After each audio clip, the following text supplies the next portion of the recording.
No terve. Joo, nyt kaivetaan täältä semmonen viritys, mikä ei ole ollut useampaan vuoteen käytössä, niin katsotaan saadaanko tää tieltä lähtemään. Elikkä meinasin, jotta tietä lähdetään vähän lannailemaan, kokeillaan saadaanko tällä mökkitietä, rantatietä vähän lannailemaan. Katsotaan saadaanko tää ensin täältä lähtemään poikkeen, toimiiko hydrauliikka. Jotain tapahtuvaa, se voi palata. Kohan ne nuo takapyörätkin on painunut tuonne muahan, niin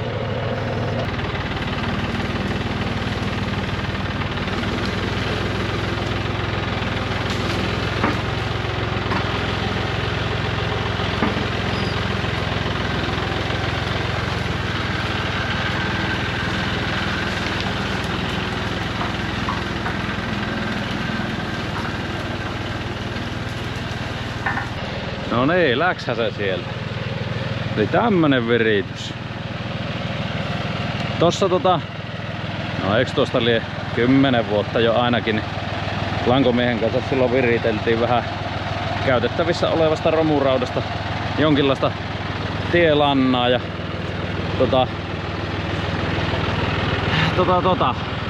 kyllä tätä nyt jonkun kerran käytettiin, mutta nyt on muutama viime vuosi mennyt, niin tää on vähän ollut täällä seisomassa, ei oo tullut niin paljon käytetty, ja tähän oli vähän monenlaista kehityssuunnitelmaa ja viritystä suunnitteilla, mutta ne nyt jäi vähän kesken. Tää on vähän semmonen raaka versio, mutta semmonen nyt kuitenkin. Lähdetään kokeilemaan tuohon rantatielle, että miten se purroo, saanko sillä mitään aikaiseksi. Ja siinä rantatiellä nyt hirveästi lanattavaa on. Siis monttuja on, mutta aineesta ei ole ihan liikaa, mutta katsotaan purrooko tää. Kyllä tässä ihan hyvät nää tosiaan on nää kulutusterät, tämmöset hammastetut. Ne on kyllä aika hyvin rouhii, mutta katsotaan jaksaako jontikka vettä.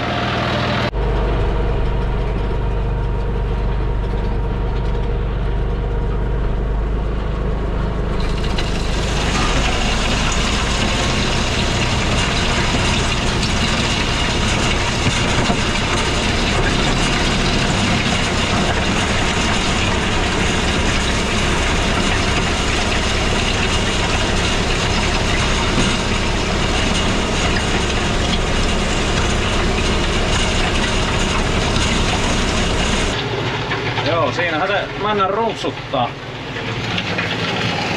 Aika tiukkaa on painunut tää tie nyt, kun on ollut kosteempaa ja ei oo ihan äsken lanaattu, niin varmaan joutuu ajamaan 2-3 kertaakin ennen kuin tän saa kunnolla lähtemään, mutta kunhan nyt vähän pehmitellään.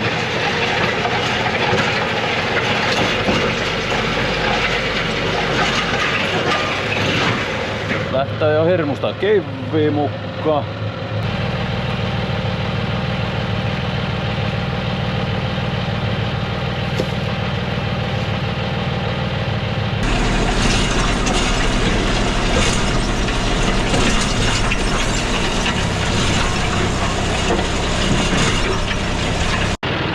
Joo, siellä on taas kiveen möllykkä noussut.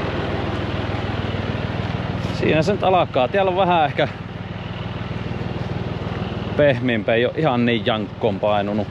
Ei ole niin märkä täällä mökkien päässä, kun vähän nousee, niin tää tie, mutta tää lähtee sinne. Mut niin, tämähän ottaa nyt aika lailla tästä keskeltä, koska me silloin keväällä tätä levyn kanssa muotoilin aika voimakkaastikin tätä tietä, jotta tässä on nyt muotoja. Ja tämähän ei nyt ole semmonen lana, jolla nyt hirveästi muotoiltaisi tätä tietä, niin se nyt ottaa tuosta keskeltä, mutta siinä nyt periaatteessa on sitten sitä vähän enemmän tavaraa, kun myös siihen levyllä on, sitä sille vetään.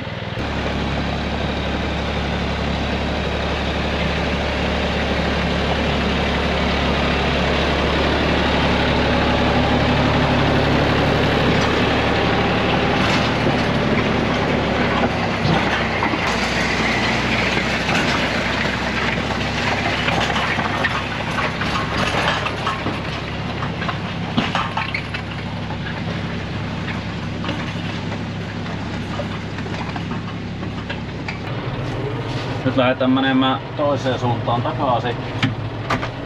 Kun mies vaan ympärittää vehkeen tässä. Tai ympärihän tää nyt on, mutta me vielä peruutan vähän tonne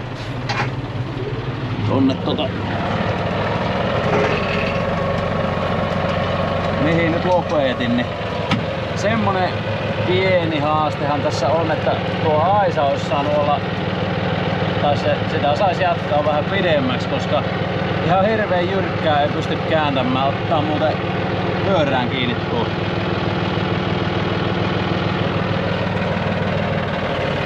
Semmonen, mutta kun tiedostaa asian, niin osaa varoa ja varata riittävästi tilaa,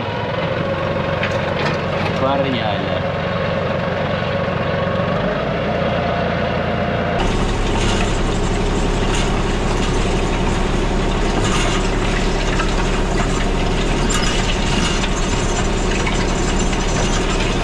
No nyt aloitaan jo irtoamaan.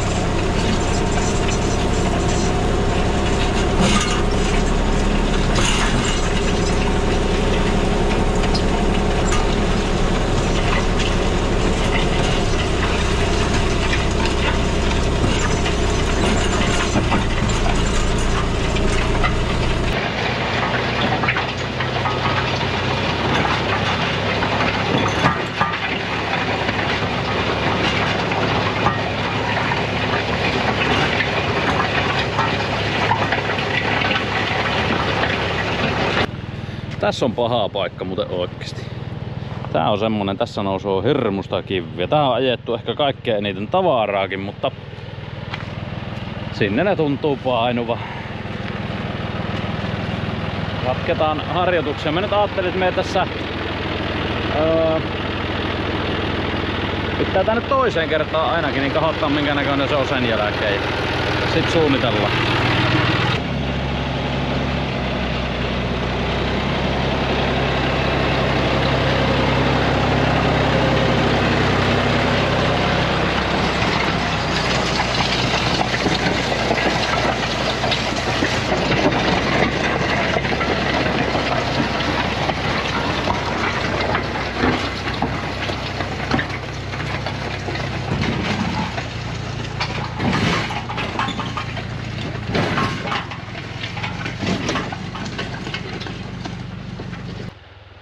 Nythän se jo alkaa näyttää vähän niinku siltä, miltä pitääkin. Ihan hyvin alkaa irtoamaan. Kyllä sitä saisi perälevyn kanssa juilata aika paljon enemmän. Silloin keväälähän minä sitä pyörittelin ja muotoilin tätä tietä vähän. Kyllä sitä ei nyt varmaan 10 kertaa ees taas, mutta ei oo siis mikään ihan semmonen niinku raskaan sarjan perälevykään. Niin mikä se meikäläisen on. On se tainnut jollain videolla ollakin. Sillä sitä juilattiin. Kyllä sitä silloinkin montut saatiin pois. Nyt se pitäisi pyöräyttää taas ympäri tässä ja lähteä takaisin päin.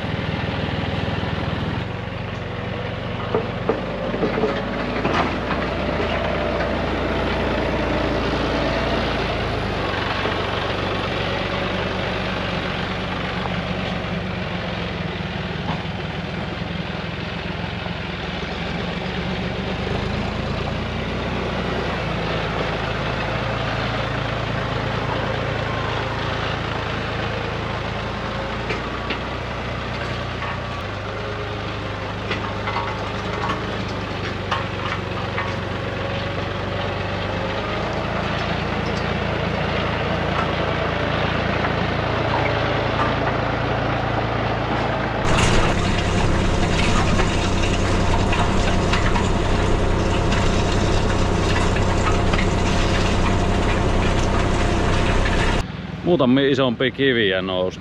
Tää viskellä näet ja poikki. Turhaan pyörittele tuossa lanaessa.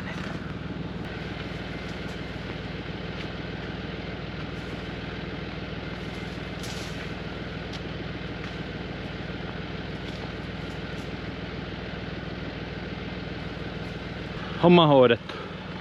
Jatketaan. Ihan muhnakkoon jälkiä tullut nyt. Nämäkin on vähän semmosia. Ja tämmösiä. Mikäs se siellä?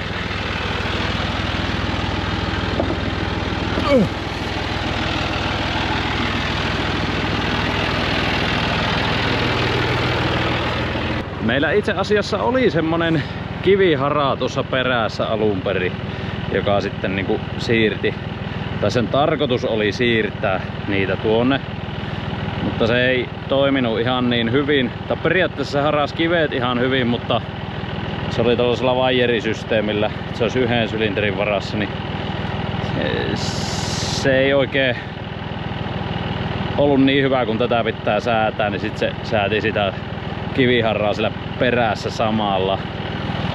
Niin se sitten jätettiin pois, ja kun ei tähän nyt ole hirveätä intoa ollut tätä viritellä ja kehitellä eteenpäin, niin se on ollut nyt näin. Peruttelin vielä tän tiukimman paikan tässä kertaalleen uudestaan, mutta nyt tää saapi jäädä kahdelle ajolle. Tää on ihan hyvä. Montut on hävinnyt, niin eiköhän tuo liian pian assi.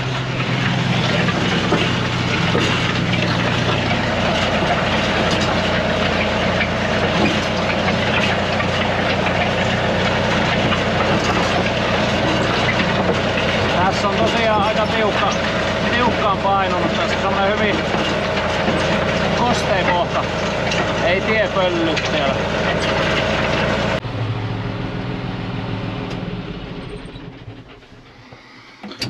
Homma hoidettu. Pikkusen vetelin pihamuotakin.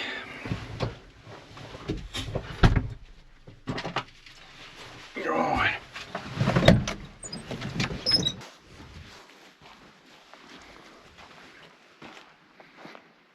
Vähän Maurin rossipyörän jälkiä, niin tasoiteltiin siitä poikki. Mutta semmonen laitos se on. Kyllä tää tämmöseen pikkutehellannaukseen niin ihan hyvin saa mökkitiet lanattua. Ei siinä mitään. Käydään vielä mönkiellä vilkaisemassa, minkälainen siitä nyt sitten lopulta tuli, ja onko siinä vielä semmosia kiviä, mitä olisi hyvä potkia pois sitten jytistä auton renkaissa. Tässä oli ehkä ne pahimmat monttukohat.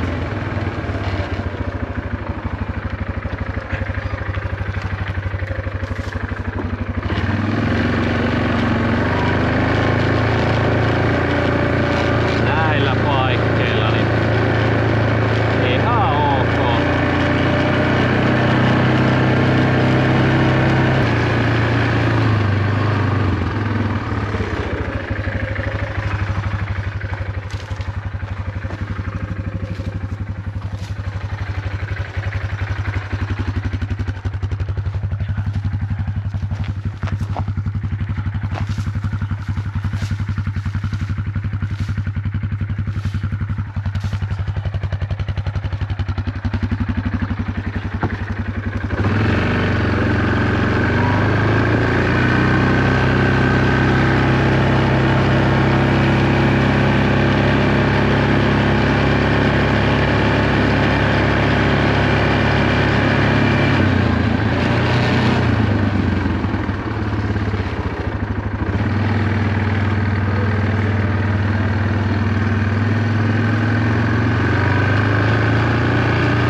Siellä on vielä yksi.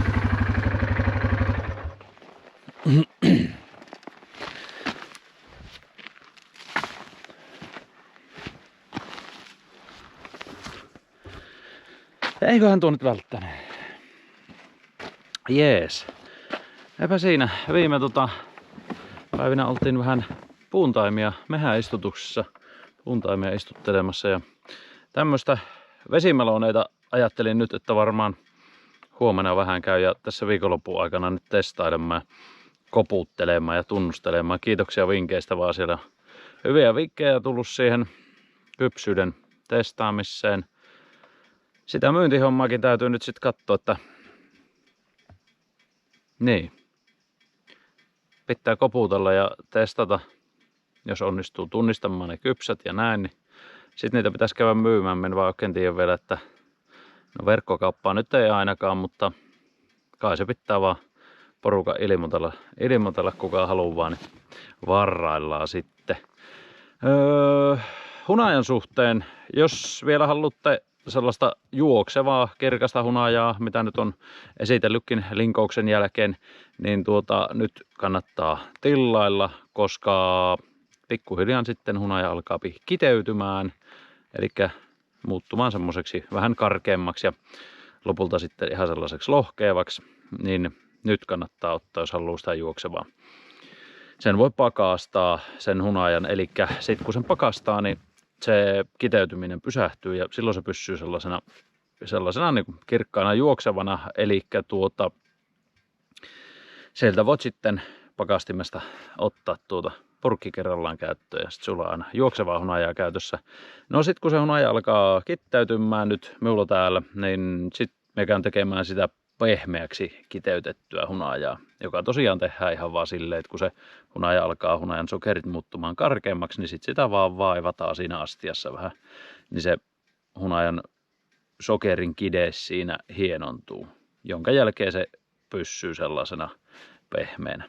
Mutta ei tosiaan lisätä mitään eikä tehdä mitään sen kummempia operaatioita siihen. Näin. Pikkasen jotenkin niin kuin vähän väsy painaa noiden istutusten jälkeen. Viime yönä nukuin aika huonosti ja jalat on kappaleina ja kaikkea tämmöistä kivaa. Mutta joo, eipä siinä mitään. Kiitoksia videon katselusta. Pistäkää peukkua, jos tykkäsitte. Kanavaakin saa laittaa tillaukseen. Palaamme taas. Ei kun morjes.